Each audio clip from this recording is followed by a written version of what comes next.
भक्तिमय तेजस्वी हो फिर समाज यह सारा, गीता परिवार हमारा, गीता परिवार हमारा।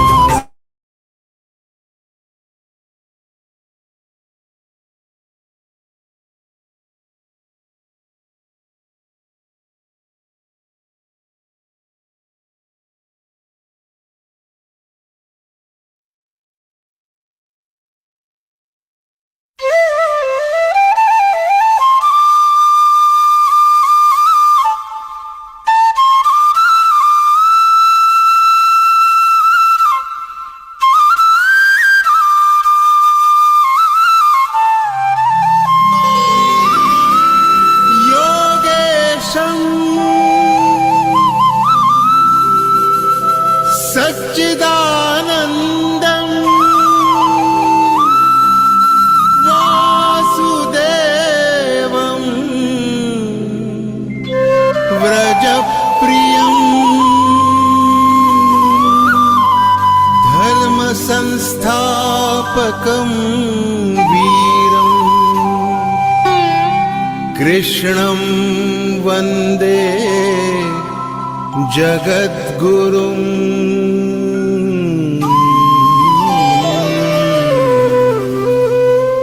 ईश्वर भक्ति भाव से बहती संस्कारों की धारा, भारत माँ की सेवा में गीता परिवार हमारा।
सच्चिदानन्दं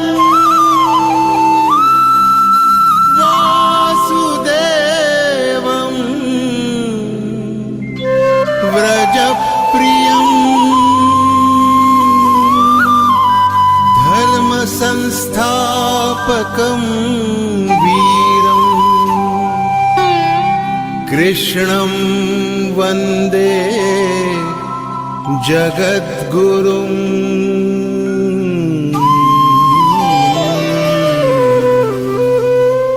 ईश्वर भक्ति भाव से बहती संस्कारों की धारा, भारत माँ की सेवा में गीता परिवार हमारा, गीता परिवार हमारा। ईश्वर भक्ति भाव से बहती संस्कारों की धारा, भारत माँ की सेवा में गीता परिवार हमारा, गीता परिवार हमारा।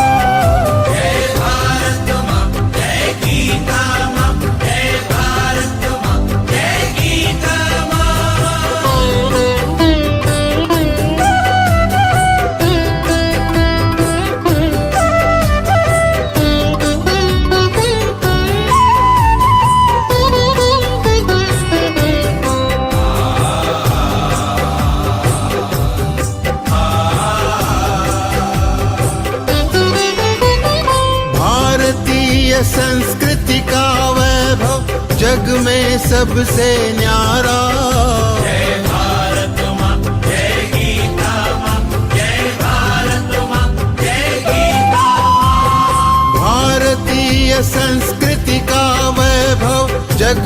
सबसे न्यारा। ज्ञान और विज्ञान यहीं से सबने पाया सारा, सबने पाया सारा।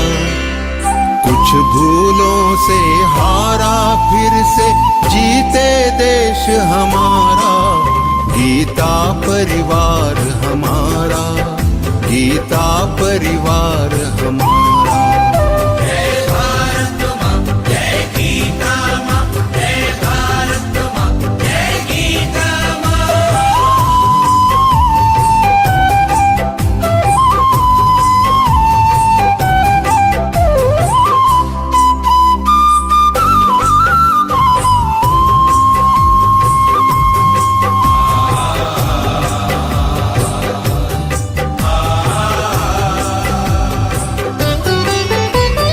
त्यागशील सेवा व्रतधारी युवा जगे पुरुषार्थी।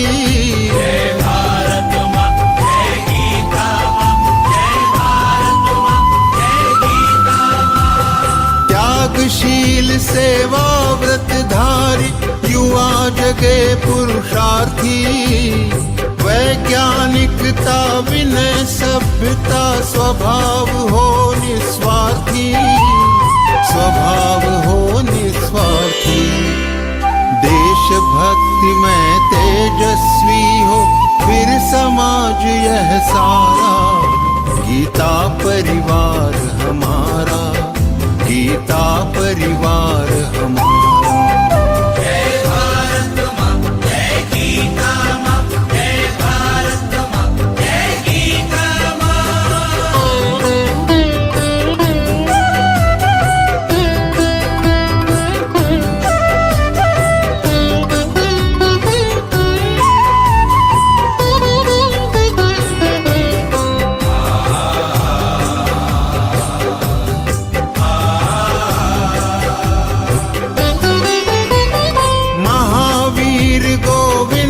शिवाजी बुद्ध गगन के तारे। जय भारत माँ, जय गीता माँ, जय भारत माँ, जय गीता माँ। महावीर गोविंद शिवाजी बुद्ध गगन के तारे। परंपरा की पुण्य चेतना पुर में हम सब धारे, पुर में हम सब धारे। बाल हृदय में उसे जगाकर जगे देश यह सारा। गीता परिवार हमारा, गीता परिवार हमारा। जय भारत माँ, जय गीता माँ, जय भारत माँ, जय गीता माँ।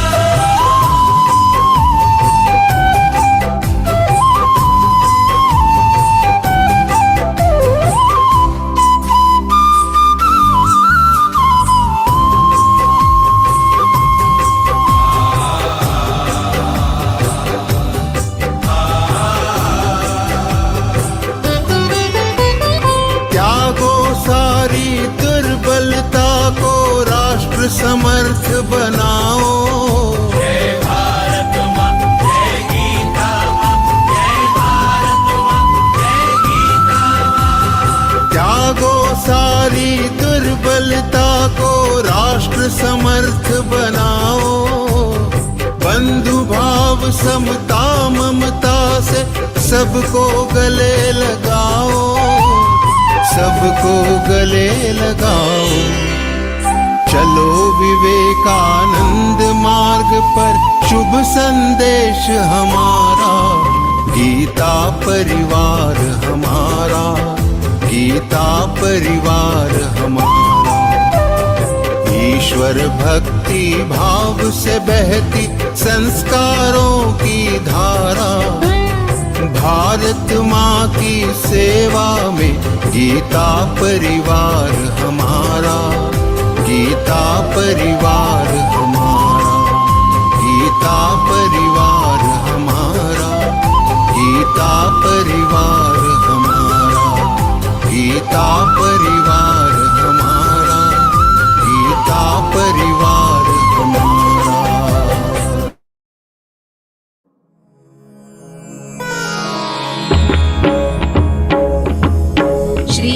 चरण सरोज रज निज मनु मुकुरु सुधारी बरनौ रघुबर विमल जसु जोदायक फलचारी बुद्धिहीन तनु जानिके सुमिरौ पवन कुमार बल बुद्धि विद्या देहु मोहि हरहु कलेस विकार।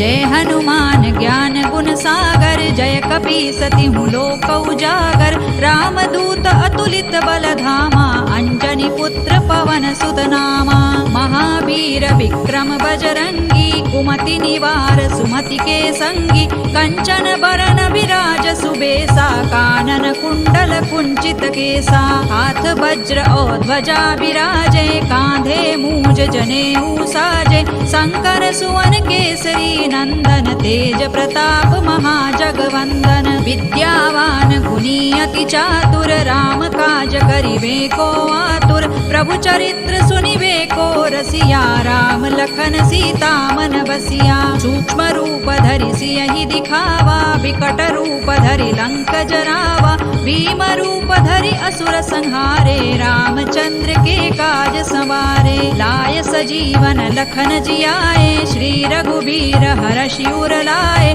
रघुपति कीन्ही बहुत बड़ाई तुम मम प्रिय भरतई सम भाई सहस बदन तुम रोजस गावे अस कहि श्रीपति कंठ लगावे सनकादिक ब्रह्मादि मुनीसा नारद सारद सहित अहिसा जम कुबेर दिक्पाल जहाते कवि कोविद कहि सकै कहाते तुम उपकार सुग्रीवहि कीन्हा राम मिलाय राजपद दीन्हा तुम्हरो मंत्र विभीषण माना लंकेश्वर है सब जग जाना जुग सहस्र जो जन पर भानु लील्यो ताहि मधुर फल जानू प्रभु मुद्रिका मेलि मुख माही जलधि लांघि गए अचरज नाही दुर्गम काज जगत के जेते सुगम अनुग्रह तुम्हरे तेते राम दुआरे तुम रखवारे होत न आज्ञा बिनु पैसारे सब सुख लहै तुम्हारी सरना तुम रक्षक काहू को डरना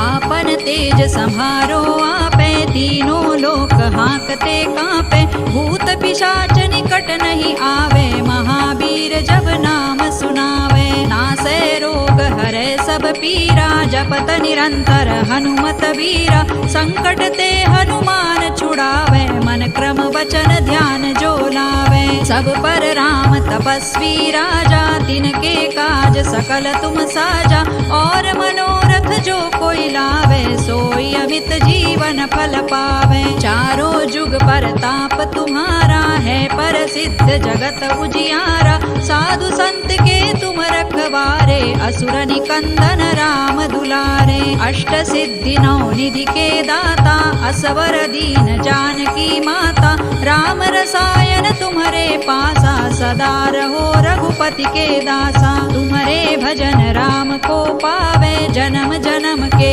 दुख बिसरावे अंत काल रघुबर पुर जाई जहाँ जन्म हरि भक्त कहाई और देवता चित्तन धरई हनुमत से सर्व सुख करई संकट कटे मिटे सब पीरा जो सुमिरे हनुमत बलबीरा जय जय जय हनुमान गोसाई कृपा करहु गुरुदेव की नाई जो सत बार पाठ कर कोई छूट ही बंदी महासुख होई जो यह पढ़े हनुमान चालीसा होय सिद्धि साखी गौरीसा तुलसीदास सदा हरि चेरा की जय नाथ हृदय महडेरा पवन तनय संकट हरन मंगल मूर्ति रूप राम लखन सीता सहित हृदय बसहु सुर भूप सियावर रामचंद्र की जय पवन सुत हनुमान की जय उमापति महादेव की जय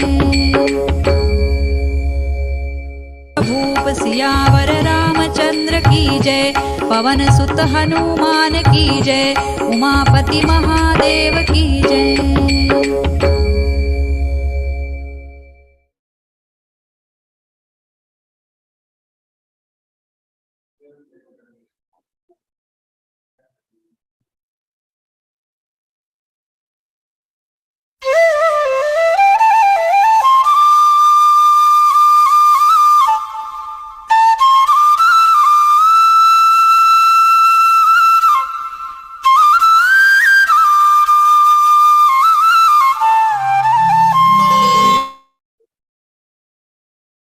Jai Shri Krishna to each and everyone present here. I welcome you to today's enlightening interpretation session of Chapter 1, Arjuna Vishada Yogo Nama. For clarification of doubts or queries, there is a way to ask questions to Acharya or Guru, so that the experienced and knowledgeable Guru will respond with love. Before putting questions to Guru, we need to earn his love by surrendering to him with our simplicity and seva bhava.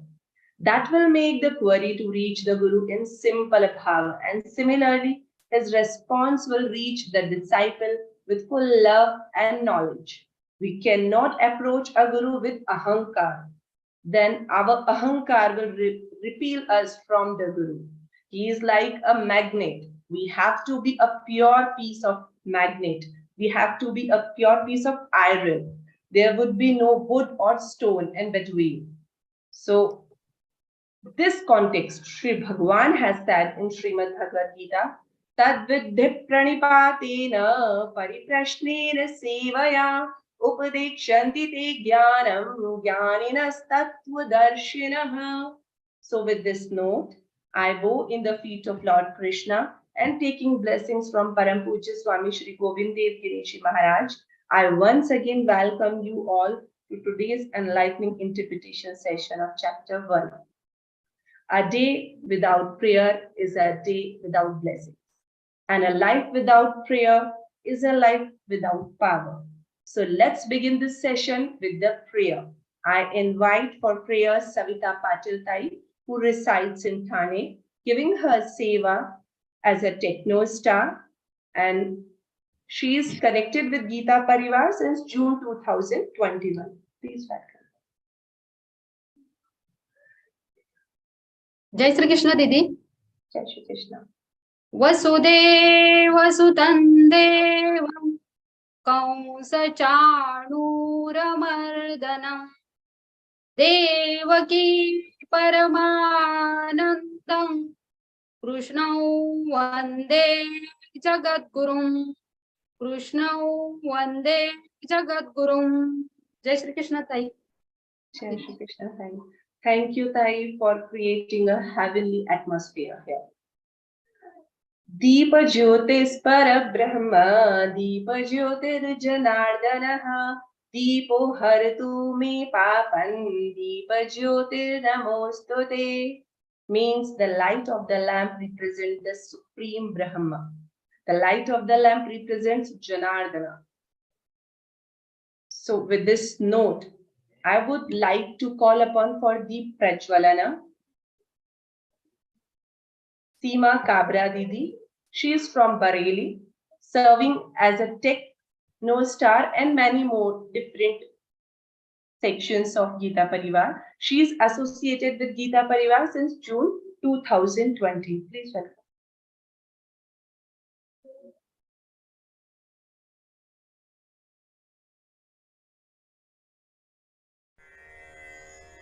निषिद्धैरप्येभिर्लुलितमकरन्दो मधुकरैः करैरिन्दोरन्तश्छुरित इव सम्भिन्नमुकुलः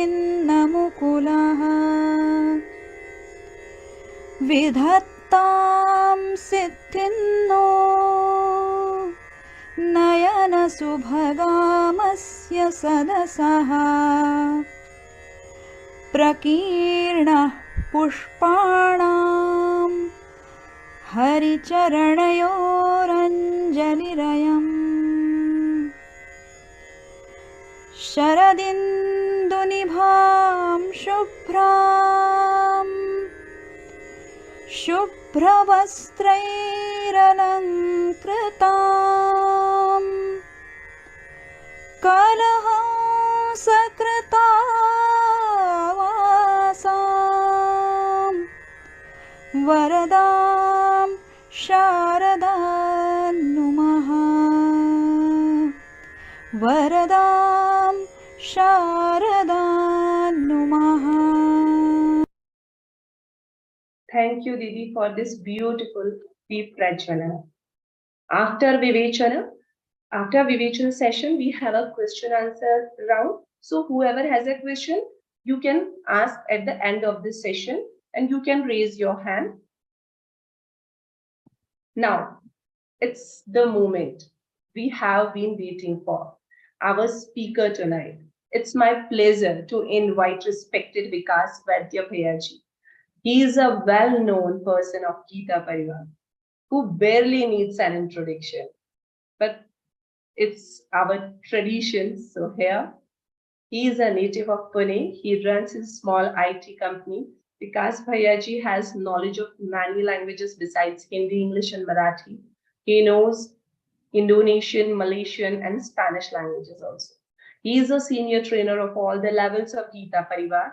Bhayaji involved in trainer selection team, teaching and Vivechana team of Vishnu Sahasranama. He guides Geeta Vratis for exams. And special thing I want to mention here that Vikas Bhayaji has been awarded with first prize Geeta Kanthastikaran exam Sringeri Vidyapith by Jagadguru Shankaracharya ji. Please welcome Vikas Vaidya Bhayaji. जय श्री कृष्ण। पूज्य स्वामी जी के चरण कमलों में कोटि कोटि नमन। We are studying Adhyay first, Arjuna Vishada Yoga. Arjuna's Vishad, sadness, distress will start in a few shlokas from now. Last time we covered shlok up to 10th, I think. So we'll start with shlok number 11. Ayaneshu tu sarveshu yatha bhagamavasthitaha bhishmamevabhirakshantu bhavantas sarva evahi. Ayaneshu. Ayaneshu means the strategic location. Ayaneshu. The military is always positioned at strategic locations so that it can attack the enemy in a good way. So Ayaneshu. Sarveshu, everywhere. Yatha bhagama. Bhagama is differently. Yatha, as differently arranged. Avasthita. Avasthita is established or situated. Abhirakshantu. Abhirakshantu is to give support or to protect. Bhavanta. Bhavanta is you, your good self. What we say in Hindi, aap. So that aap is Bhavanta. Sarva. All. So this shloka says, Sanjay is describing everything, that Duryodhana said, all of you. Now see, he is telling Guru Dronacharya, and see the language. All of you take your positions in the respective places to make sure that Bhishma Pitamaha is well protected and well supported from all sides. So he's almost instructing his own Guru Dronacharya, that all of you, including you, Guru Dronacharya, you take your positions in respective places and make sure that Pitamaha Bhishma is well protected, well supported in all situations. Now, instructing master soldiers and war wizards, like versatile in strategies and tactics of battle, exposes Duryodhana's arrogance. To instruct his own guru, it definitely shows his arrogance and maybe the nervousness also. He was nervous. Directing all of them to protect Bhishma at all costs, he is instructing. It makes even more clear the element of doubt in his mind about Bhishma. This is another way of looking at it, because Pitamaha Bhishma has had a soft corner for Pandavas. In fact, he tried several times to tell Duryodhana not to enter into war, because he knew that we are on the wrong side. But Duryodhana did not budge and the war was to start. So he had this doubt that Pitamaha Bhishma, in the heart of heart, is like to support Pandavas. So he should be kept watch on. Maybe this is the reason. He said, all of you be protective to Pitamaha Bhishma. Actually, Pitamaha Bhishma hardly needed anybody's protection to protect him, because no warrior could equal his fighting excellence of Pitamaha Bhishma. A doubting man who is doubting his own senior commanders.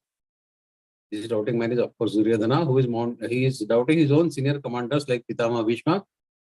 He can hardly be an ideal leader in the war How can you doubt your own commanders? And if you look at it from non-political view, it may also mean that Duryodhana wanted to genuinely, honestly protect his senior-most warrior, Pitamaha Bhishma, in the war.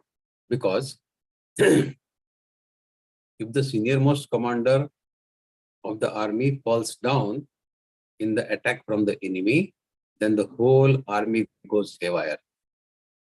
So to protect the senior-most commander is also a strategy which is followed in the war. And this is also probably the reason that Duryodhana is asking Guru Dronacharya to protect, support Pitamaha Bhishma from all sides. Now, having said that, we go to next shloka, shloka number 12. Tasya sanjanayan harshang Guru Vruddha Pitamaha Simvanadav Vinadyau Chai Shankhan Dadmau Pratapavan. Tasya means his sanjanayan. Sanjanayan means nothing to do with Sanjaya. Sanjanayan means to increase, to elevate, to uplift. Harsha is cheerfulness. Guru Vruddha, the senior-most in the Kuru dynasty. Guru Vruddha, that means Pitamaha Bhishma. Simhanad, roaring sound like that of lion. Simhanad. Vinadya, vibrating. Uchchai, very high level, very loud. Shankha is conch shell. You sound the shankha, you blow the shankha. That shankha is conch shell. Dadmo is to blow. And Pratapavan is someone who is very impressive. Now Pitamaha Bhishma, he probably saw that Duryodhana is getting nervous. So to boost up his moral, to boost up his cheerfulness, what did Pitamaha Bhishma do? The Pitamaha, the mighty grandfather of all Kauravas and Pandavas, sensing Duryodhana's nervousness, and to boost Duryodhana's morale and to please him, he blew his conch very, very loudly. He blew his conch shell very, very loudly and making the sound like that roar of a lion. Simhanad, Vinadyachai. Now the sagging moral of a king, in this case Duryodhana, who is present on the battlefield, particularly when it has been sensed by his generals.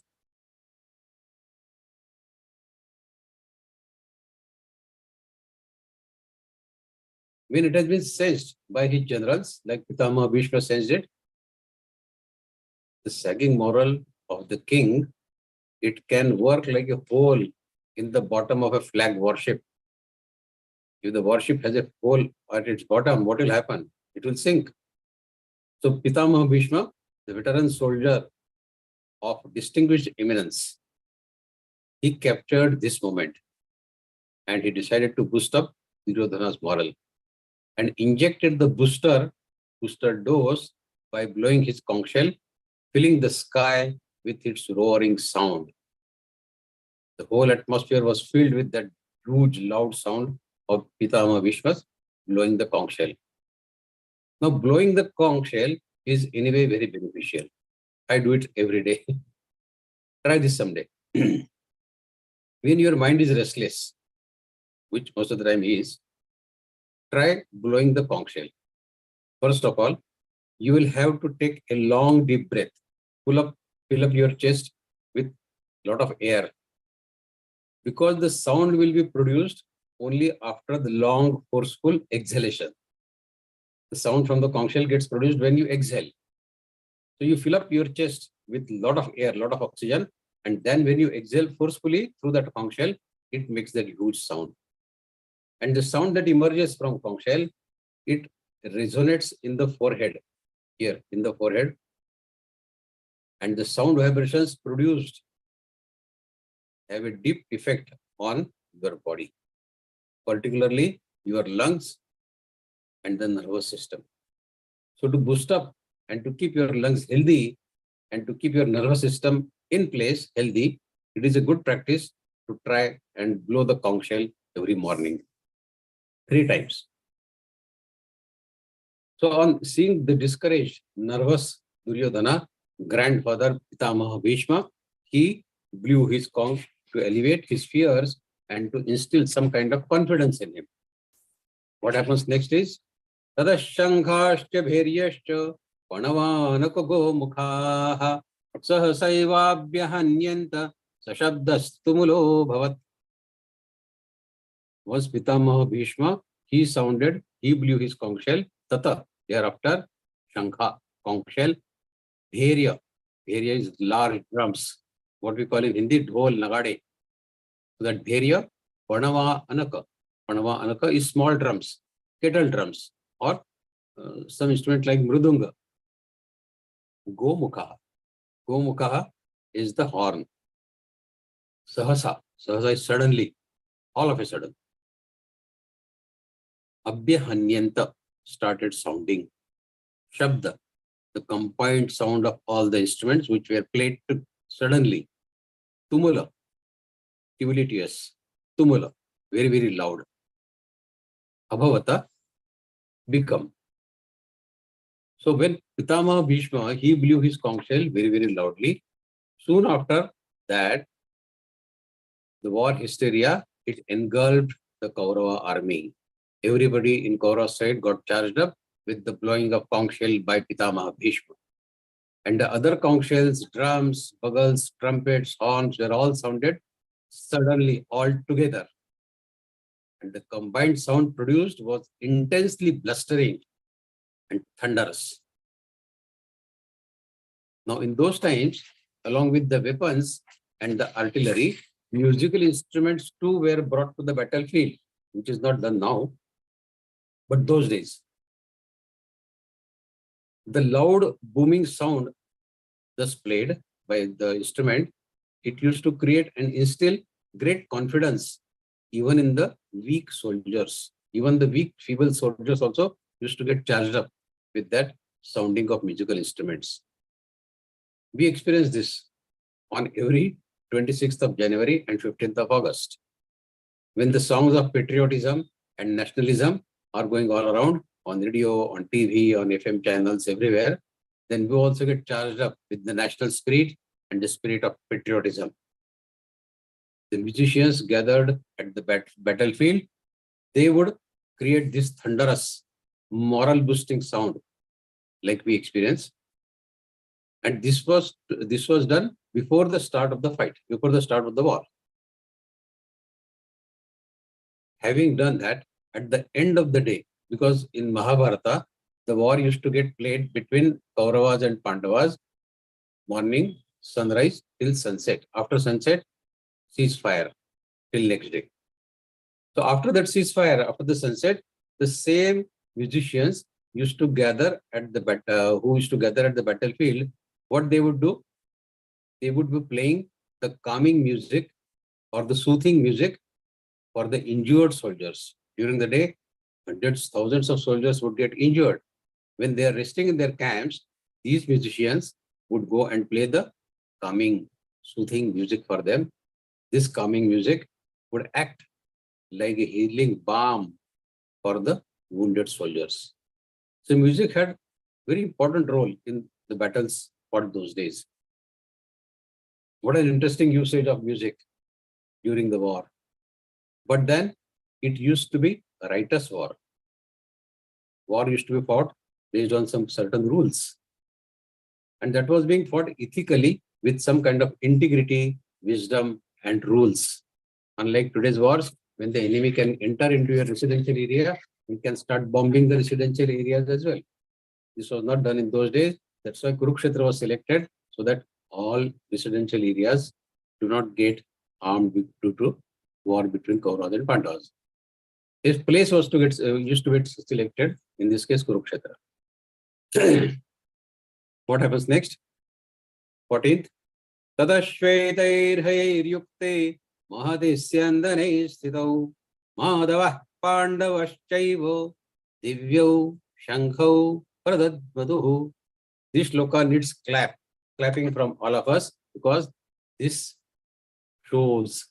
denotes the entry of Lord Krishna on the battlefield.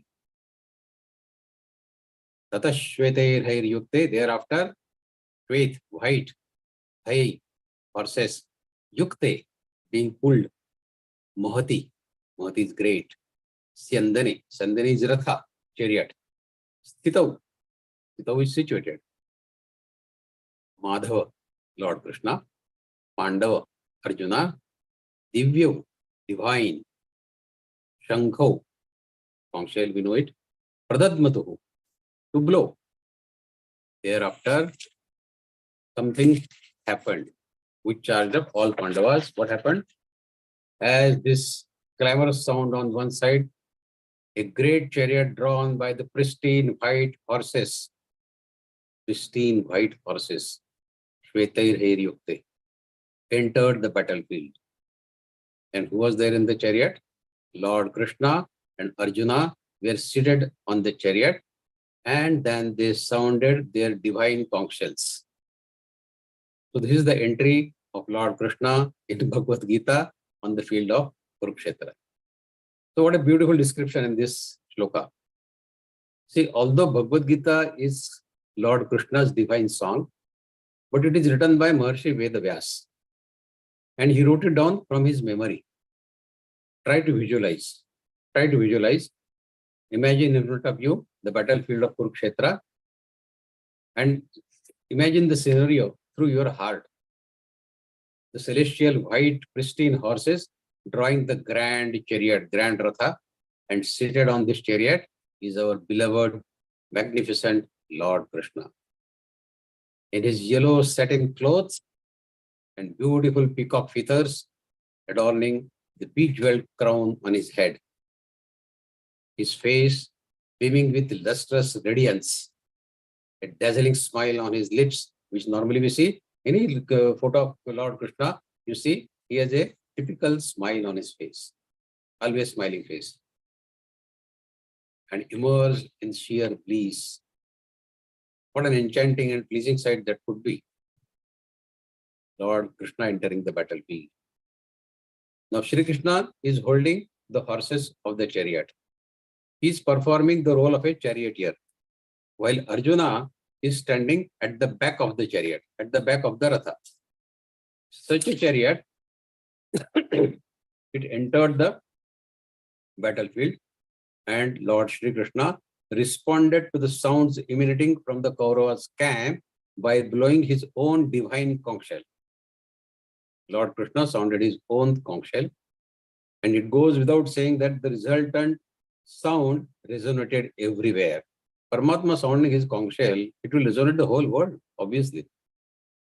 This divine sound, it instilled great enthusiasm in the generals of Pandavas' camps, and they too started blowing their conch shells afterwards.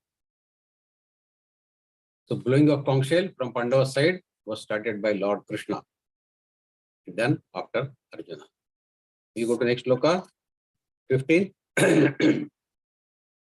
Panchajanyam Rishikesho Devadattandananjayah Paundrandadmau Mahashankham Bhimakarma Vrukodaraha. Panchajanyam Rishikesho. Panchajanya is the name of conch shell which was blown by Lord Krishna. Rishikesha. Rishikesha is of course Lord Krishna. Devadatta. Devadatta is the name of conch shell which was blown by Arjuna. Dhananjaya. Dhananjaya is Arjuna. Poundram. Poundra was the name of conch shell blown by Bhima. Dadmo is to blow. Mahashankam, very, very big, terrific conch shell. That Mahashankam was of Lord Bhima. Bhima Karma. Bhima Karma, a person who performs very huge Herculean tasks, is Bhima Karma. Vrukodara. Vrukodaraha, someone whose udar, whose belly, whose stomach is so big that he can eat anything at any time and whatever amount. He is always hungry. He can eat anything, anytime, in whatever quantity. So Vrukodara, person having a very, very huge amount of hunger all the time. So Lord Krishna, he blew his conch shell called Panchajanya. Arjuna blew his conch shell known as Devadatta. And Bhima, the performance of Herculean task, he blew his marvelous, huge conch shell called Poundra. Now Shri Krishna's conch was called Panchajanya. And what a befitting name that was, Panchajanya.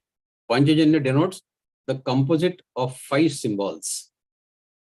When a sound is produced, this becomes possible with interplay of 5 elements. Sound vibrations travel in air. Air exists in ether, that means sky. The fire element plays an important role, integral role in this. The 5 elements, Pancha Mahabhuta, earth, water, fire, air, and ether. They constitute the entire manifest world, including not only your body and my body, but even the body of Lord Krishna. It was consisting of this Pancha Mahabhuta. Moreover, there are 5 sense organs. We have 5 Jnanendriya and 5 Karmendriyas in our body. Hence, a very apt name of Panchajanya, denoting all these 5. Now, Arjuna's conch shell was named Devadatta. Deva means divine, Deva, and virtuous. Arjuna was of a pure and noble disposition, which justifies the name of his conch shell as Devadatta. This conch was given to Arjuna by King Indra when Pandavas, they performed the Rajasuya Yajna. On the other hand, Bhima, who was physically very, very strong and robust, his conch shell was called Poundra, which produced a frightening and monstrously huge sound. So the conch shells reflected their individual personalities: Panchajanya, Rishikesh, Devadatta, Arjuna, and Poundra, Bhima. Scriptures, our Adhyatmic mythological literature, it describes Arjuna as embodiment of Teja. Out of Panchamahabhuta, all Pandavas are symbols of Panchamahabhuta. Arjuna representing Teja. And Bhima, embodiment of Vayu. Vayu in storm, Vayu in cyclone is very, very destructive, like the characteristic of Bhima. Bhima was very destructive. So there are stories in scriptures comparing and identifying 5 Pandavas with Panchamahabhuta. Panchamahabhuta means earth, water, fire, air, and ether. Now, the question may come to our mind is, were these people in the battlefield for fighting or for blowing their conch shells? Why everyone is blowing his conch shell instead of starting the fight? But remember that this was a war being fought by people who were wise. They knew that doing so would infuse courage and enthusiasm in their soldiers and simultaneously dampen the spirit of their enemies. So to dampen the spirit of enemies and to boost up the morale of your own soldiers, you blow the conch shell. What happens next? 16th sloka. Ananta Vijayam Raja Kunti Putro Yudhishthiraha Nakulas Sahadevascha Subhoshamani Pushpakau. This series of blowing of conch shell continues.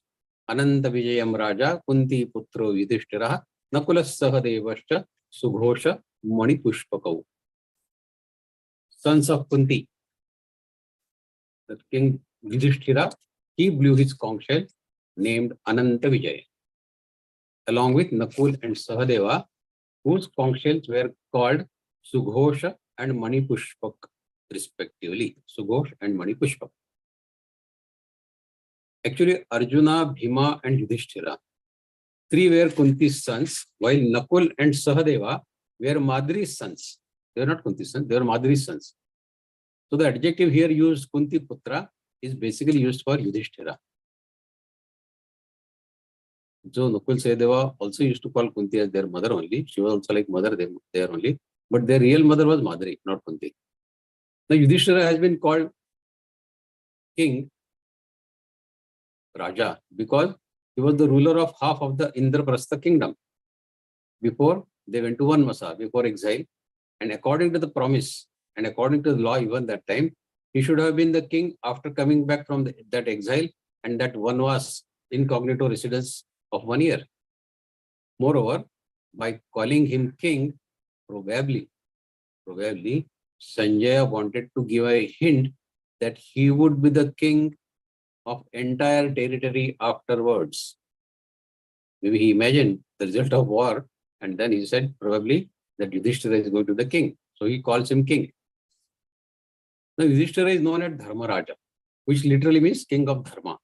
Dharmaraj, king of Dharma. But here Dharma does not refer to the absolute truth. We call Dharma in Bhagavad-Gītā as Dharma means one who has understood his Dharma, his duty, and Dharma is knowing yourself, your Swa, self-realization and God realization is Dharma. So this Dharmaraj, which was Yudhishthira's calling, he was not Dharmaraj in that sense. Rather, it represented the social rules on moral conduct, which Yudhishthira followed very precisely. And that is why he was referred to as Dharmaraj. He used to follow the social rules and the rules of moral conduct. Not that he had done self-realization or the God realization. That Dharma is different. This Dharma is different. But even though he was called Dharmaraj, he nevertheless did commit a blunder, an error of judgment, when by gambling away, he gambled his brothers and his wife in the gamble with Kauravas. But that one lapse did not wipe out all his character. His quality was he never lost his cool. He was extremely respectful to all elders, including Dhritarashtra. He was very well aware of Duryodhana's animosity towards Pandavas, but he always stopped even Bhima from retaliating, saying that our Dharma doesn't allow this. Anger cannot be a tool of retaliation. So these were the principles which he was following, and that was the reason he was called Dharmaraj. All these reasons he was called Dharmaraj. As I said, Dharma following social rules and moral conduct is different than the Dharma of knowing the absolute truth. What is absolute truth? Knowing Swa, knowing self-realization and the God realization. So that Dharma is different. That requires highest wisdom. Yudhishthira was in the former category of Dharma, social rules and moral conduct. Okay, we go to 17th sloka now. Kasyascha parameshvasah shikandi cha maharatah drushtadhyamno viratascha satyakischa parajitah.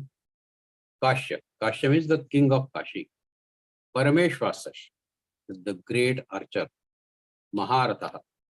Maharatha, by definition, is one who can fight against 1,000 people alone, or one who can lead a team of 10,000 soldiers from his side. He is called Maharatha. Drushtadhyamno. He was the son of King Drupad, Virat, the king who had given shelter to Pandavas when they were in the disguise for 1 year. That place of incognito, they stayed there for 1 year. So King Virat was the king who gave them shelter during that 1 year. Satyaki aparajitaha. Satyaki, who had never been won over by his opponent. So this shloka says, or let us read shloka 18 also. Shloka 17 and 18 almost go together. Shloka 18. Drupado Draupadeyascha Sarvashah Prithvi Pate Saubhadrashcha Mahabahush Shankhan Dadmah Prathak Prathak. The king of Kashi. The king of Kashi was excellent archer, and Shikhandi, the great fighter, Maharatha. Drushtadhyamno, Virat, and the unconquerable Satyaki, they all blew their conch shells. Thereafter, Drupad, the son of Draupadi, and the mighty armed, extraordinarily handsome son of Subhadra, and Arjuna, who Abhimanyu. They blew their conch shells. Now, this great fighter, Maharatha Shikhandi, was very brave. In his previous life, previous birth, he was a woman, daughter named Amba of King of Kashi. This Shikhandi was Amba in his previous birth. And in this birth also, when born, He was born as a daughter to King Drupad. Afterwards, she became a man by getting a manhood from a genie. That is the story. Bhishma knew all this, and therefore he regarded Shikhandi as a woman and did not shoot any arrows at him. At woman, he would not shoot any arrow. So Arjuna, while fighting, kept this in mind, and he always kept Shikhandi ahead and shot arrows at Bhishma, and then in the process overthrew Bhishma from his ratha, from his chariot, taking advantage of his weakness against Shikhandi. So that was Shikhandi. Now Arjuna's son Abhimanyu, he was very, very brave. In the warfare, he killed many, many warriors by entering in the Chakra Vyuha, that means the area of soldiers, in the form of circle, which was formed by Dronacharya. But then, when they thought that he is unconquerable, Abhimanyu, the 6 great warriors from side of Kauravas, from the army of Kauravas, they surrounded him and by foul means attacked him with weapons. He was killed when Dushasana's son hit him on the head with his gada, with his mace. He was hit on the backside of his head from the back.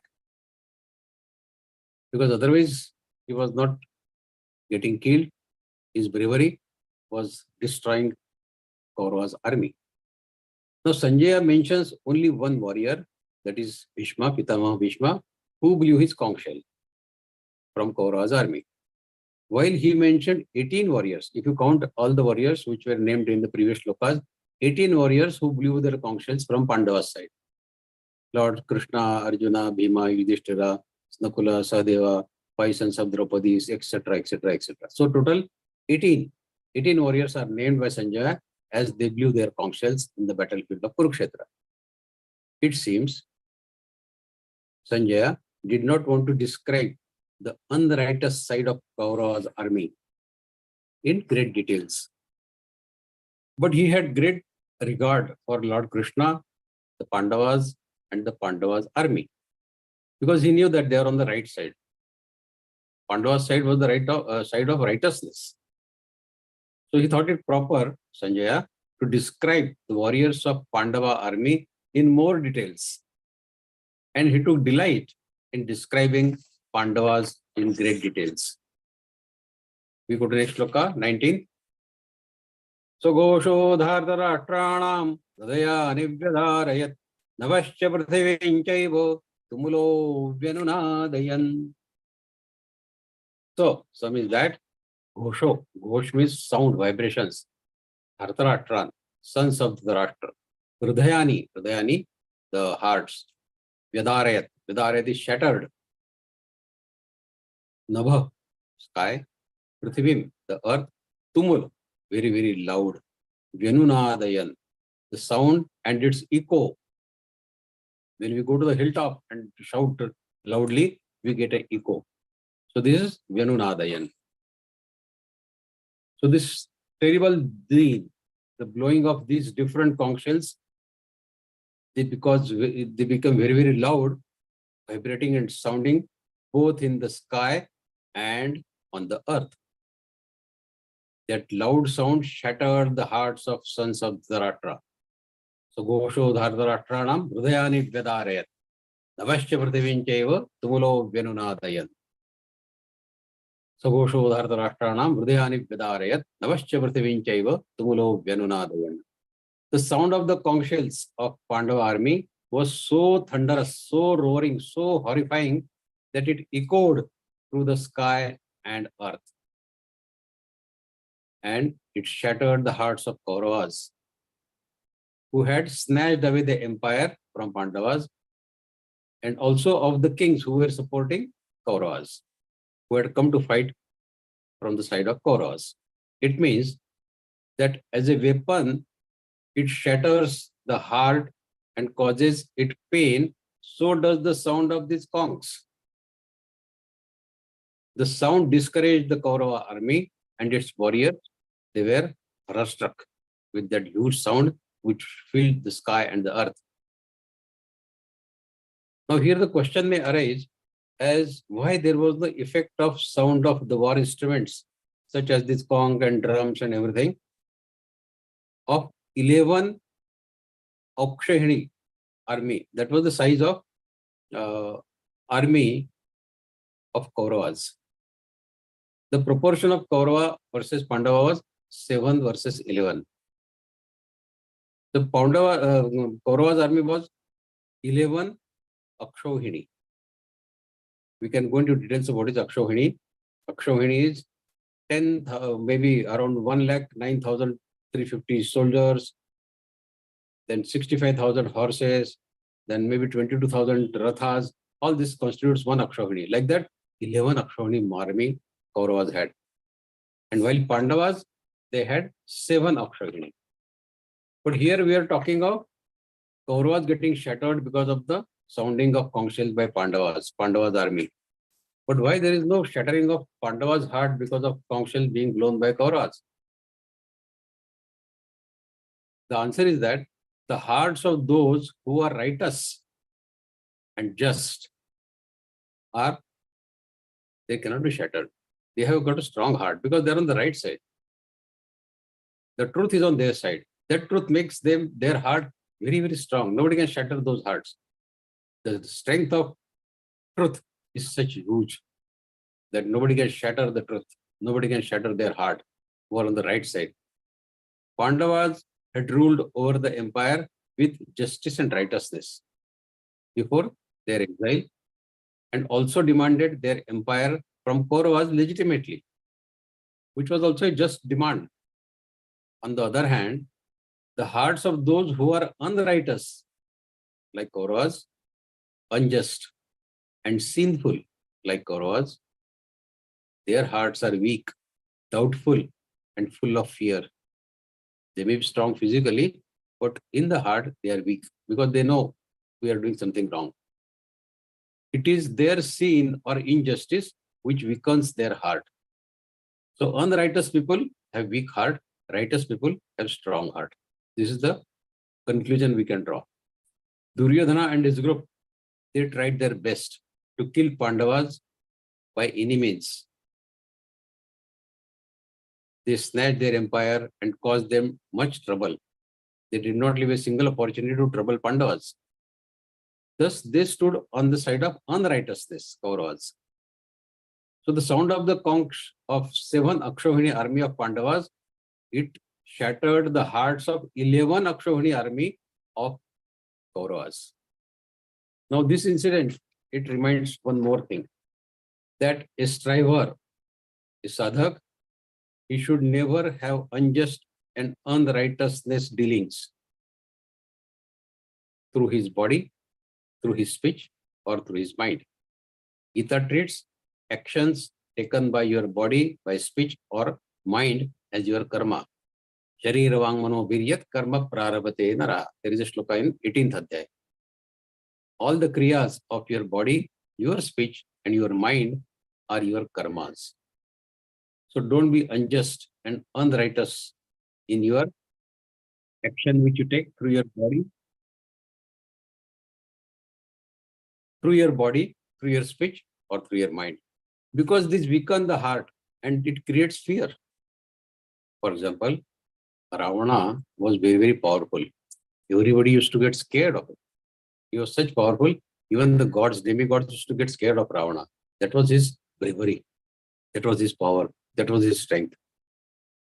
But when he abducted Sita, he being terrified, knowing that he had done something wrong, he looked here and there to see if anyone is watching him, because he had done a bad act. So when you do a bad act, you obviously become weak in your heart. You become fearful. So from this shloka, what you understand is this. Don't follow any unjust or unrighteous means to achieve your objective. Otherwise, you will have a very weak side on your side. Okay, we go to next shloka now. 20. Atha vyavasthitan dratva artarashtraन् kapidhvajah pravratte shastra sampate dhanurudyamya pandavaha. Atha, thereupon, now, vyavasthitan, well standing, situated, draštva, seeing Dhartarashtra, the sons of Dhritarashtra, Kapi Dhvajaha, Kapi, Hanuman, Dhvaja, flag, Pravritti, about to start, Shastra Sampate, just starting to use the weapons, Shastra Sampate, Dhanu, Dhanu is Dhanusha, bow, Udyami, to take up, to lift, and Pandava is, of course, Arjuna. So, Sanjay is telling Dhritarashtra that after that, Arjuna, on whose chariot was hoisted a flag with the photo of Hanumana. Arjuna's Ratha was having a flag bearing the photo of Hanumana. He looked at the sons of Dhritarashtra standing firmly in the military array and lifted his bow in preparation for the battle. As if the war is just to start, Arjuna lifted his Dhanusha, seated in the chariot, which was having a flag bearing the photo of Hanumana. Now, Vedavyas is saying that there is a flag with a symbol of Hanuman on it, on the chariot of Arjuna, which is hoisted on the chariot of Arjuna, which was driven by, charioteer was Lord Krishna. This is not a mere coincidence. There is a meaning behind it. The one who had appeared as Lord Shri Ram in the previous era, he only appeared as Shri Krishna in this era. Hanuman had played a very pivotal role in Ramayana. As we all know, today is Hanuman Jayanti. When I am saying this to you, I think we should remember that Hanuman Jayanti has just passed a couple of days back. And that Hanuman Jayanti was the time when we all remember not only Lord Rama, also equally Lord, Hanumana. Hanumana had a very, very pivotal role in the whole of Ramayana. Now, when he was on the side of Lord Rama and he helped immensely on all fronts in the army of Lord Rama, be it assembling the army or tracing the whereabouts of Sita and much more. So now when Lord Krishna was facing the situation of war, how was it possible that Hanumana would keep away from it? Is it possible? Ultimately, Lord Krishna was reincarnation of Lord Rama only. So how could Hanumana keep away? Can Hanumana be separated from Rama? Never, cannot imagine. So it is believed that both Hanuman and Bhima, they were the sons of Vayu, Lord of Wind. And as the story goes, once Draupadi asked Bhima to bring some kind of flower from the hilltop. When Bhima climbed the mountain from where the tree was there, bearing that flower, when he reached the top, it is said he met Hanuman on that hilltop. The aging Hanumana was sleeping on the ground with his tail stretched out, which was obstructing the path of Bhima when he was going on the mountain. And Bhima, not being very intelligent, not so sharp, he almost shouted, yelled at Hanumana to move his tail. I am going up, please move your tail. It is obstructing my way.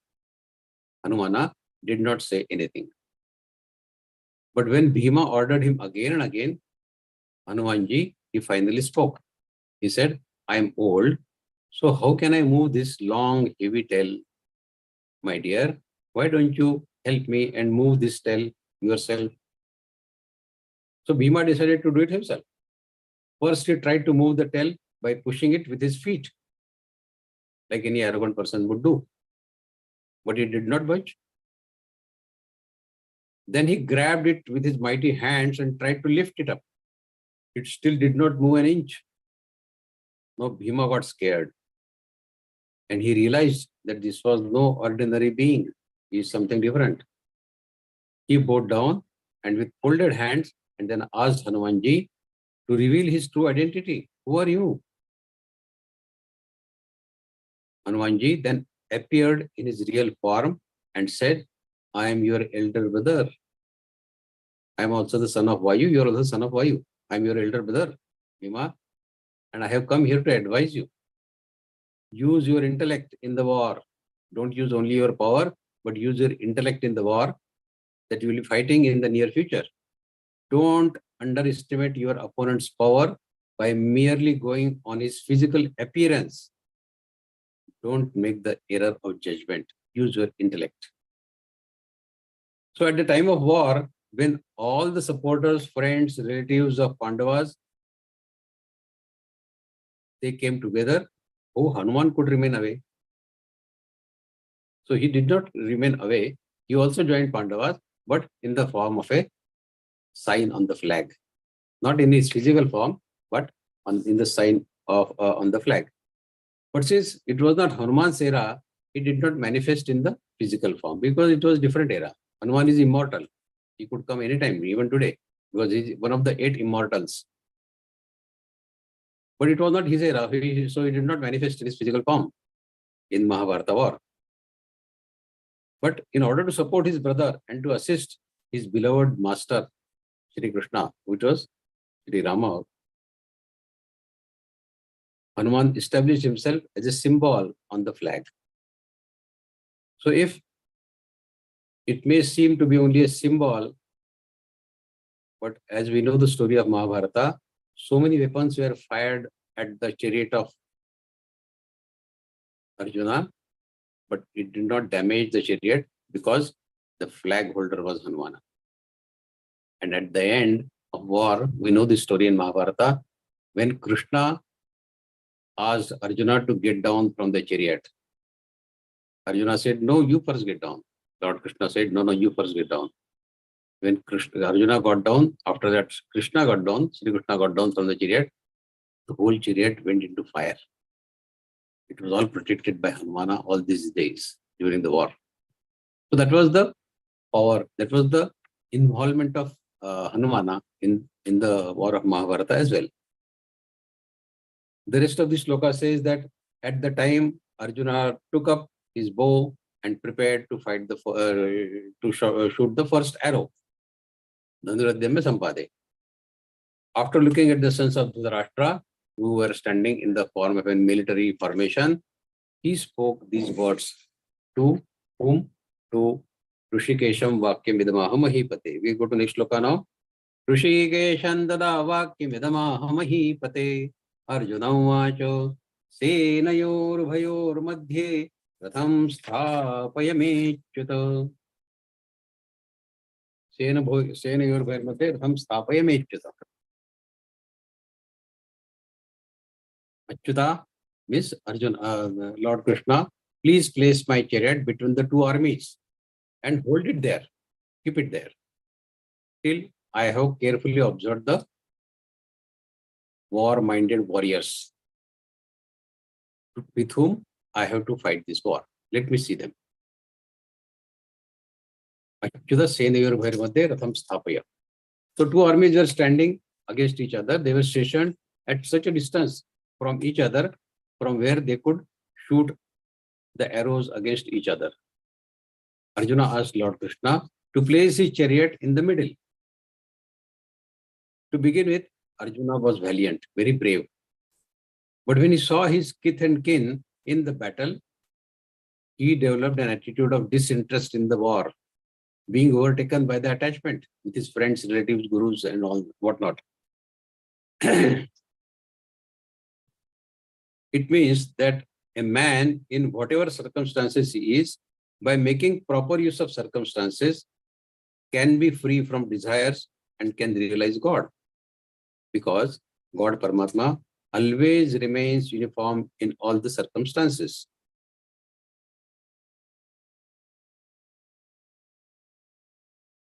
Next loka says, Rishi Kishanda Vakyvedama Mahipate, Senur Verde, Tam Stapayamechyuta, Yavadetan Nirikshe Hai Yodhuka Manavastitan, Kairmaya Sa Yodhavyam Aspin Ranasamudyame. Look number 22. So how long this chariot is to be kept between the 2 armies? Arjuna says, hold the chariot there till I carefully observe my enemies, the war-minded kings who have come here to fight the war, who are stationed in the army of Kauravas and with whom I have to wage the war. Let me see those heroes from their side with whom I have to encounter. Let me see also which of them are inferior, superior, or equal to me in their heroism, in their bravery. It's always a good practice to observe the enemy and then you plan the strategy. So Arjuna followed the same strategy to observe the enemy first. It is a different matter that after observing the enemy, his heart changed. And that was the Geeta. So here, Yuddhu Kaman. Yuddhu Kaman, Arjuna means to say that they have, Pandavas already had sent proposal for conciliation to Pandava. But Kauravas did not accept it. And they had the keen desire to wage the war. Among Kauravas, Duryodhana particularly had the keen desire to wage the war. So he wants to observe the warriors and their bravery, which makes them so confident to wage the war against Pandavas and against Arjuna in particular. Who are these people who have come here to fight war against me? Let me observe. So that was like a typical Kshatriya. Okay, we go to next sloka now, 23rd. Yotsamanana vekshe hanya etetra samagataha dhartarashtrasya durbuddhir yuddhe priyachikirshavaha. Yuddhe priyachikirshavaha. Yotsamanana vekshe hanya etetra samagataha dhartarashtrasya durbuddhir yuddhe priyachikirshavaha. Here Arjuna, by calling Duryodhana as evil-minded, Durbuddhe, Durbuddhe, he wants to convey how Duryodhana conspired for their destruction several times. He tried to kill Pandavas several times in the past, even when they were in the Vanvasa or when they're in that place of incognito. He tried several times to kill Pandavas. Arjuna says, we are the lawful owner of half of the empire of this Hastinapur, of Indraprastha, but he wants to snatch away everything. He is evil-minded. He is Durbuddhi person. And these kings who have assembled here to try to do good with him, to support him. But the duty of a friend honestly should be to give him such advice as may add to his welfare now. They should have advised Duryodhana not to enter into war and make some kind of conciliation with Pandavas. Give them something and close the issue. So instead of doing that, these kings have joined Duryodhana in fighting the war. So Arjuna was very curious to know how these people, instead of advising Duryodhana not to take the war, they have come here in support of Duryodhana to fight a war against Pandavas. Who are these characters? Who are these people? And how they could develop this strong desire to fight a war? So as friends, they should have advised him to rule over half of the kingdom and hand over the half to Pandavas. Thus he would have been ruled, he could have ruled half of the empire, and his life in the next world could also have been protected because he had not done any papa karma in that case. As per agreement, he handed over half to Pandavas. So it is happy situation, win-win situation for both Kauravas and Pandavas. But Duryodhana, being a Durbuddhi person, he did not do it. Yotsamanana vekshaham etetra samagataha. He says, Arjuna, I want to observe the warriors who are so impatient to wage war against us.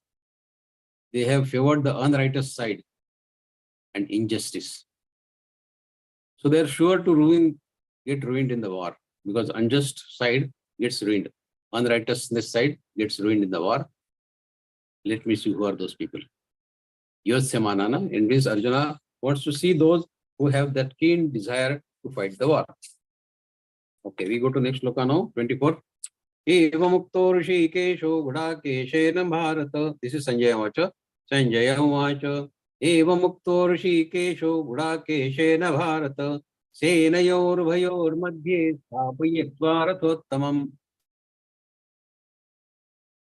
We'll take 25th also. Bhishmadrona pramukhata sarvesha itamahikshitam. Uvacha partha pashyaitan samavetan kuru niti. Evamukto rishikesho gudakeshena bharata. Senayor bhayor madhye stapayatva rathottamam. Bhishmadrona pramukhata sarvesha itamahikshitam. Uvacha partha pashyaitan samavetan kuru niti.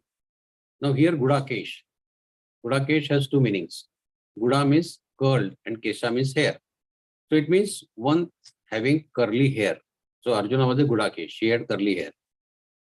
Gudakesh, another meaning is one having control over sleep. If he decides I will sleep for 2 hours and 10 minutes, after 2 or 10 minutes, he will wake up. That is his control over the sleep. So that person also called Gudakesh. Now Gudakesh, Arjuna was Gudakesh in the both senses. He had curly hair and he had control over his sleep also. Eva Mukta, one who is not slave to sleep, idleness, and the materialistic pleasure, but he is a devotee of God, slave to the God. God listens to such a person and even follows his instructions, like Arjuna, Krishna followed instructions of Arjuna. You be my charioteer, okay. You take my chariot here, Shene your Bhair Madhe, okay. So he followed his orders.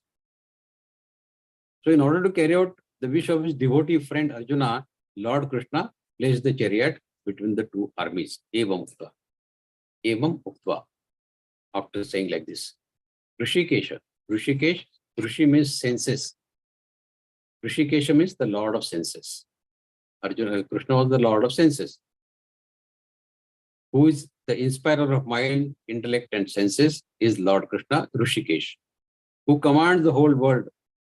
And he has come as a chariot driver to carry out Arjuna's wish. It shows how kind Lord Krishna was to Arjuna. Senayor Bhair Madhye Sthapayitva Rathottamam. As instructed by Arjuna, Lord Krishna stationed Arjuna's chariot, Ratha, in the open space between the two armies. Vishmadrona Paramvata Sarvain Chaita Mahikshitam. Oh my God. Now the Arjuna Vishad will start. Lord Krishna placed the chariot at such a point from where he could see Bhishma, Dronacharya, all the chief kings, and the army.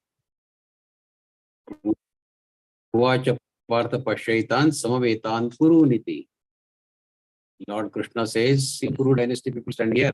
It was not the sons of Dhritarashtra, but Kuru. Kuru was the dynasty of Pandavas as well.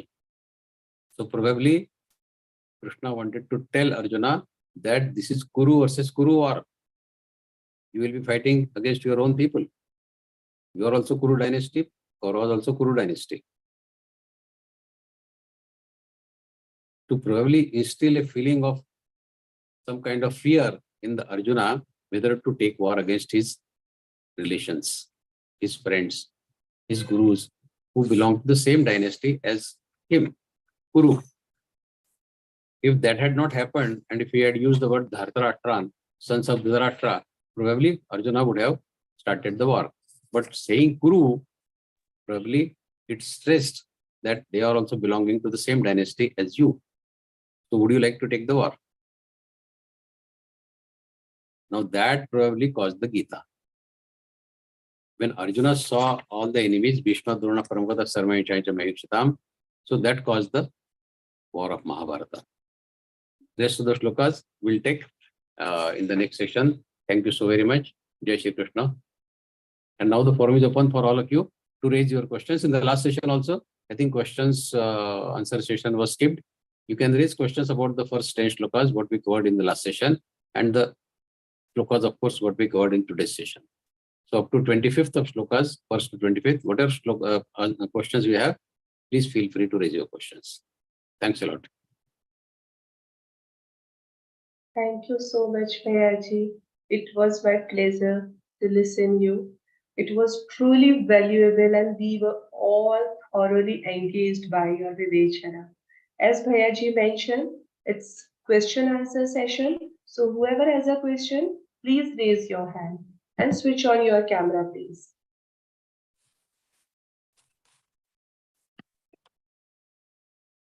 Anyone having any question, you can ask, please.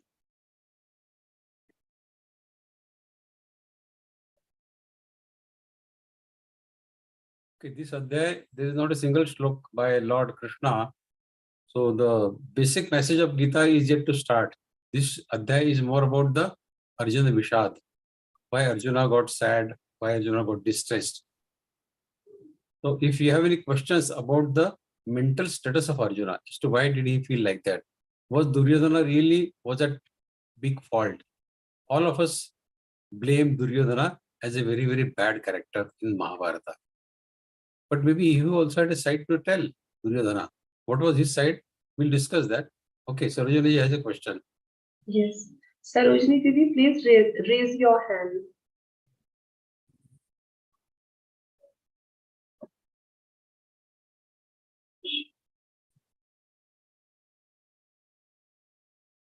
Sarojini Didi.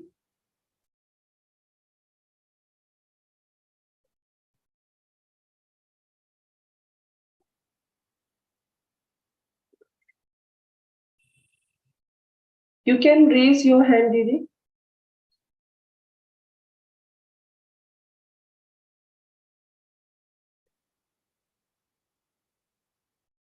Renuka Didi.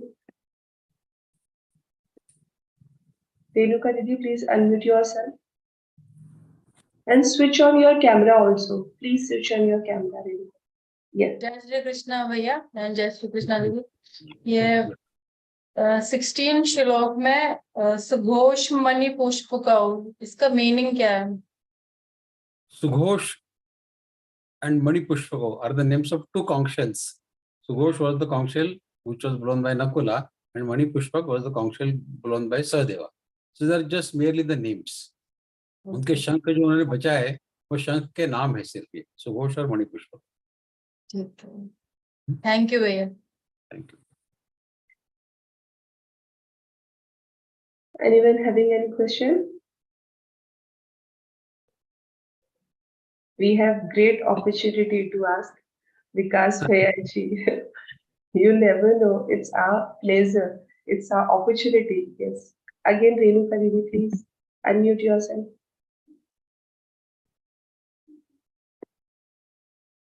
ये sorry by mistake हो गया दीदी। Okay.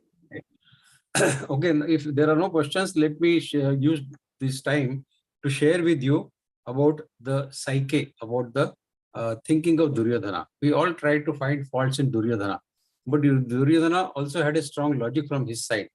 What was his logic? We know the characters in Mahabharata, but not fully well.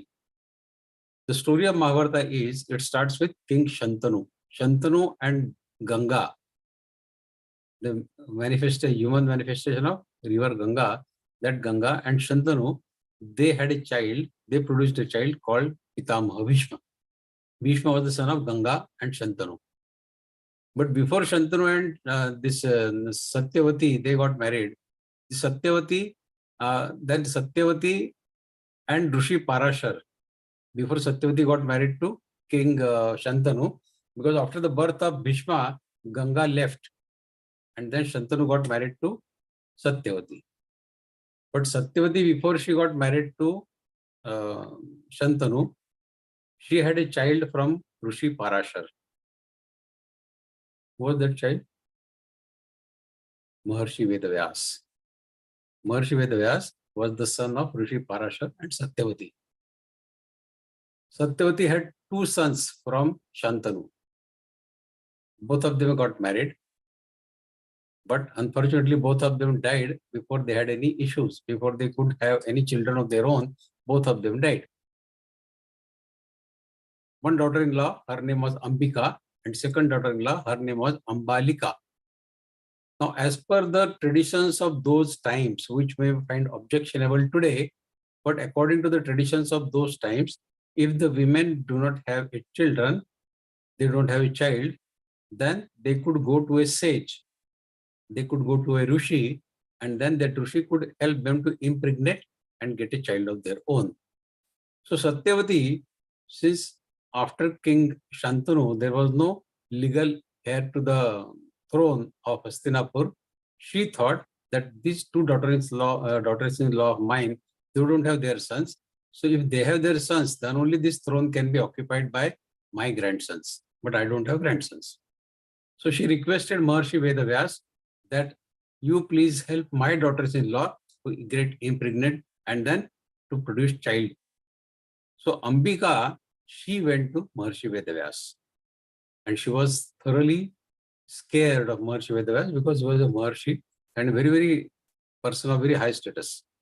So when she went to meet Maharshi Vedavyas for getting the child from him, she very, very firmly closed her eyes in fear. And she kept her eyes closed all the time. And even after their relationship, whenever she used to remember that incident, she used to very firmly, tightly close her eyes. What happened? The result was the child she got was blind since the birth. He was Dhritarashtra. Then the second daughter-in-law went, Ambalika, to Maharishi Vedavyas. She was also scared. She was also sick. And she produced the child who was sick, Pandu. So Dhritarashtra and Pandu were the sons of Maharishi Vedavyas. But according to the traditions of those times, they could never use the name of the Rishi or the saint who produced them. They would use the name of the original father to whom their mother is married. So that's why they never used the name of Maharishi Vedavyas as their father. Now, in this case, what happened? What was Duryodhana's objection? When the question of occupying the throne came, Bhishma, Pitamaha Bhishma, he was the senior most, he said, Dhritarashtra is blind, he cannot occupy the Singhasan, so it should go to Pandu. Pandu was much younger than Dhritarashtra. But Dhritarashtra's claim was rejected, saying that he is blind, he cannot rule the kingdom, and it should be given to Pandu. Accordingly, Pandu occupied the throne. But Pandu being sick all the time, he died. And then Dhritarashtra was made the king. Now, in all this, Duryodhana had a very strong objection that his father has been meted with some injustice. His father was the eldest. He was the elder in the Kuru dynasty. He should have been officially the king, not Pandu. But it was going to Pandu. And when Pandu died, then you made Dhritarashtra king. So if you had the objection that Dhritarashtra is blind, that's why he cannot be made king, why did you make king him when Pandu died? That means his being blind was not an issue. You wanted to fear Pandu. You wanted to ignore my father, Dhritarashtra. That was his strong objection against Pandavas. That Pandavas misused and they were unrightfully given the kingdom. When my father was the real legal heir of that Hastinapur throne, it was given to Pandu. And because it was going to Pandu, they said it will go to Pandavas. 50% should go to Pandavas. If Dhritarashtra was the king and he was still alive, why the kingdom was divided? Why was it given half to Pandava? There was no reason according to Duryodhana. And we cannot find fault in his logic. If a king is alive, why should his kingdom be divided into two parts? When the king is senior, why a junior person be made a king? So Duryodhana's objections were quite legitimate. I mean, if you think of the objection from his point of view, they were not totally baseless. So this is the reason that you cannot judge a person based on what you read. You need to know his total character in totality. Then only we could know whether he was really all that bad as we make it out. Of course, he did a lot of bad things, much more than what was required. But the thing is, his objections were not fully illegitimate. His objections were to some extent justifiable, that his father was meted with some kind of injustice. No justice was done to Dhritarashtra, and favoritism was shown to Pandu, and after Pandu, Pandu's sons, because they were given half the kingdom. When the king is still alive, why do you divide the kingdom? So all these objections were there in Duryodhana's mind. I thought this information should be shared so that we know in totality the characters of Mahabharata, right from Pitamaha Bhishma. Now Pitamaha Bhishma, as I said, he was the son of Shantanu and Ganga. He had nothing to do with Dhritarashtra or Pandu. Then why did he interfere in the affair of Dhritarashtra and Pandu? Why did he say that Dhritarashtra will occupy the throne and not Pandu? Pandu will occupy the throne and not Dhritarashtra? He was not from Kuru dynasty. He was the son of Ganga and Shantanu. So these objections of Duryodhana that Pitamaha Bhishma did injustice to his father Dhritarashtra by ignoring him. And that was also the reason that Dhritarashtra never loved Pandavas. Because he was always thinking that these people have played foul game against me. They did not give me the throne. It was given to their father Pandu. And they showed injustice to me. So this was the story from Kaurava's side, from the side of Duryodhana. So let us know this also in the context. Okay. Any other questions you have?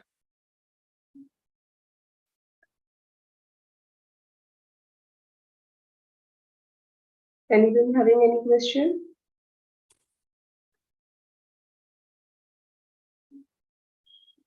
No, Vihaji. Okay, okay. First Adhyaya doesn't have any shlokas from Lord Krishna, so there is not much of vivechan to be done. It is a storytelling only. So It's our privilege. It's our privilege, Vihaji. It's our privilege.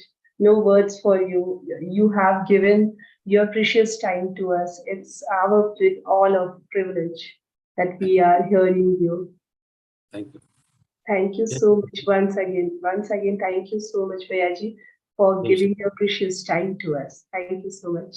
And I would like to thank our technical team, our Vivechana team, and our all volunteers who are serving for Lord Krishna with Nishkama Bhava. And last but not the least, our viewers, all of you. So now let's take this Samapana prayer. So for Samapana prayer, I would like to call Sevi Dingre Bhayaji.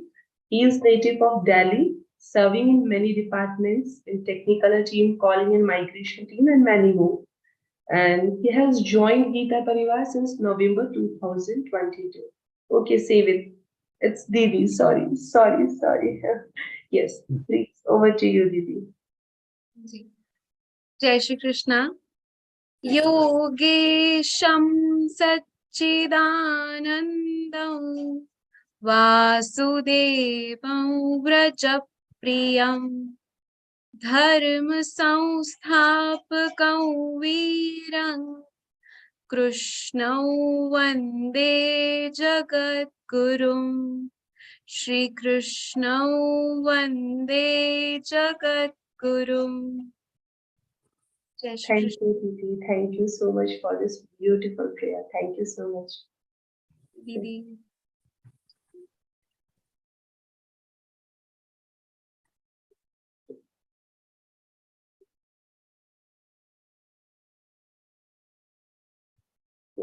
Okay, so let's end this session. We will meet in next Artha Vivechana Satra, and definitely we will again get opportunity with Vikas Bhayaji. Thank you so much, Bhayaji.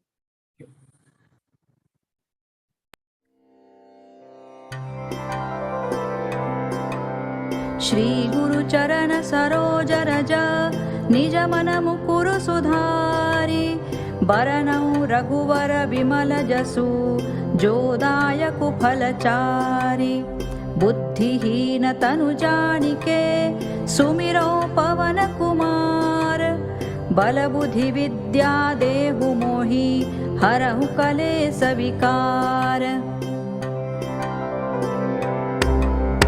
जय हनुमान ज्ञान गुण सागर जय कपीसति लोक उजागर रामदूत अतुलित बल धामा अंजनी पुत्र पवन सुत नामा महावीर विक्रम बजरंगी कुमति निवार सुमति के संगी कंचन वरन विराज सुवेसा कानन कुंडल कुंचित केसा हाथ वज्र और ध्वजा विराजे कांधे मूज जनेऊ साजे शंकर सुवन केसरी नंदन तेज प्रताप महाजगवंदन विद्यावान गुणी अति चातुर राम काज करिबे को आतुर प्रभु चरित्र सुनिबे को रसिया राम लखन सीता मन बसिया सूक्ष्म रूप धरि सियहि दिखावा विकट रूप धरि लंक जरावा भीम रूप धरि असुर संहारे रामचंद्र के काज सवारे लाय सजीवन लखन जियाए श्री रघुवीर हर्षि उर लाए रघुपति कीनी बहुत बड़ाई तुम मम प्रिय भरत ही सम भाई सहस वदन तुमरो जस गावे अस कहि श्रीपति कंठ लगावे सनकादिक ब्रह्मादि मुनीसा नारद सारद सहित अहिसा जम कुबेर दिक्पाल जहाँ ते, कवि कोविद कहि सके कहाँ ते। तुम उपकार सुग्रीव ही कीन्हा, राम मिलाय राजपद दीन्हा। तुम्हारो मंत्र विभीषण माना, लंकेश्वर भय सब जग जाना। जुग सहस्र जो जन पर भानु, लील्यो ताहि मधुर फल जानू। प्रभु मुद्रिका मेलि मुख माही, जलधि लांघि गए अचरज नाही। दुर्गम काज जगत के जेते, सुगम अनुग्रह तुम्हारे तेते। राम दुआरे तुम रखवारे, होत न आज्ञा बिनु पैसारे। सब सुख लहे तुम्हारी सरना, तुम रक्षक काहू को डरना। आपन तेज संभारो आपे, तीनों लोक हांकते कांपे। भूत पिशाच निकट नहीं आवे, महावीर जब नाम सुनावे। नासै रोग हरे सब पीरा, जपत निरंतर हनुमत वीरा। संकट ते हनुमान छुड़ावे, मन क्रम वचन ध्यान जो लावे। सब पर राम तपस्वी राजा, तिनके काज सकल तुम साजा। और मनोरथ जो कोई लावे, सोई अमित जीवन फल पावे। चारों जुग परताप तुम्हारा है, प्रसिद्ध जगत उजियारा। साधु संत के तुम रखवारे, असुर निकंदन राम दुलारे। अष्ट सिद्धि नौ निधि के दाता, सबर दीन जानकी माता। राम रसायन तुम्हारे पासा, सदा रहो रघुपति के दासा। तुम्हारे भजन राम को पावे, जन्म जन्म के दुख बिसरावे। अंत काल रघुवर पुर जाई, जहाँ जन्म हरि भक्त कहाई। और देवता चित्तन धरई, हनुमत से सर्व सुख करई। संकट कटे मिटे सब पीरा, जो सुमिरे हनुमत बलबीरा। जय जय जय हनुमान गोसाई, कृपा करहु गुरुदेव की नाई। जो सत बार पाठ कर कोई, छूट ही बंदी महा सुख होई। जो यह पढ़े हनुमान चालीसा, होय सिद्धि साखी गौरी सा। तुलसीदास सदा हरि चेरा, कीजय नाथ हृदय महडेरा। कीजय नाथ हृदय महडेरा। पवन तनय संकट हरण, मंगल मूर्ति रूप। राम लखन सीता सहित, हृदय बसहु सुर भूप। सियावर रामचंद्र की जय, पवन सुत हनुमान की जय। उमापति महादेव की जय।